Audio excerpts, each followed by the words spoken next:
Ka hyrë zyrtarisht në fuqi marrëveshja për njohjen e ndërsjellë të viteve të punës mes Shqipërisë dhe Italisë, duke sjellë një lehtësi të madhe për mijëra qytetarë shqiptar dhe italian që kanë punuar në të dy vendet. Të gjithë qytetarët mund të bashkojnë periudhat e sigurimit në të dy shtetet në mënyrë që të mos humbasin asnjë kontribut, pavarësisht kohës dhe vendit ku kanë hedhur. Nëse një shqiptar aplikon në Itali për lidhjen e pensionit, do të jetë institucionet italiane që do të shkëmbejnë informacion me institucione shqiptare për të bashkuar periudhat e sigurimeve të personit. Ky proces bëhet nga Instituti i Sigurimeve Shoqërore dhe është INPS italian. Nga kjo marrëveshje mbulohen pensionet e pleqërisë, sigurimet për përfitime për sëmundje apo sigurimet për papunësi.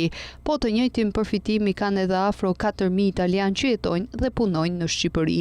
Sipas vendimit të Senatit italian, kostoja për pensionet e shqiptarëve në vitin 2025 përllogaritet në 51.6 milion euro dhe deri në vitin 2032 përllogaritja duhet të arrijë në 270 milion euro. Për të marrë pension në Itali duhet minimalisht 20 vite punë, ndërsa në Shqipëri duhet minimalisht 15 vite. Por për këtë marrëveshje të gjithë ata që nuk plotësojnë kushtin minimal të viteve të punës, kanë mundësi që të përfitojnë sepse vitet e punës bashkohen.